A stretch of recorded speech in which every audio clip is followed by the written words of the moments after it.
With the recent and frequent acts of violence taking place throughout the island, it is now affecting the lives of people in our community and the futures of our young people.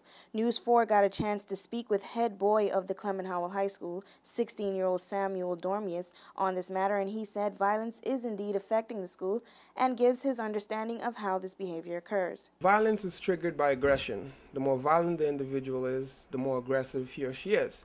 And the more aggressive the person is, they tend to think differently. They tend to think everything can be solved through violence. And because of that, they spend less time in their schoolwork.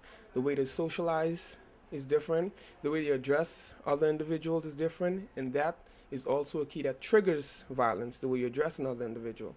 Because as a teenager, you feel the need to establish your own self-respect. And when the person addresses you a certain way, you tend to retaliate. And because of that, I feel that violence is having a very negative effect in the Clement Howell High School right now. Dormius also made it clear that Clement Howell is not the only school battling aggressive behavior. He also says that the small amount of students who are involved in acts of violence cause unfair judgment from the community on the school. Not only those that are engaged in the act of violence, but those that have to be walking on the street with the Clement Howell uniform on and be stereotyped because of what other students have done, which is extremely unfair.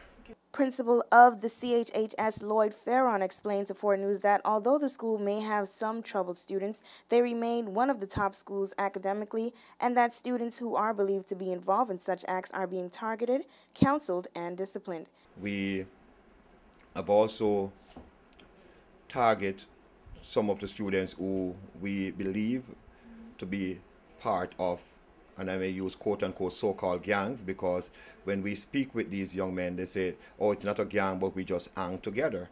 But we all know once they're hanging together and then they have their code of they must defend each other, then when there's a problem, then they all jump in, and that is basically the action of gangs. And so we have targeted those young men, and we have had sessions with them along with officers from the Royal Turks and Caicos Police, outlining to them again the disadvantages of being part of these gangs and getting involved in acts of violence. The school, located in the Blue Hills area, has a population just over 1,000 students. As Dormius made mention of the unfair judgment of the community on the school because of such acts, Fearon says that the population of the school also poses a problem and agreed with Dormius, saying that the school is not the only school having this problem. The population of Clement Howell High School certainly makes it it's more obvious whenever students get involved in fights and other antisocial behavior, because there are so many students, and things like those can't be swept under the carpet. The moment something happens at Clement Howell High School, then it is heard abroad, because students are going home to tell their parents, tell their cousins, tell their family, and so forth. And so it seems as if there are more acts of violence here than in other schools, but I'm sure it is not. Fearon says that the school is doing much to help the issue of violence within the school, such as the launching of their Stop the Violence campaign and guidance counseling sessions, which News 4 got a chance to be a part of, as students sat and listened to persons from the community on topics including the importance of education, sexual education, and conflict resolution. For WIV4 News, I'm Amanda Miller.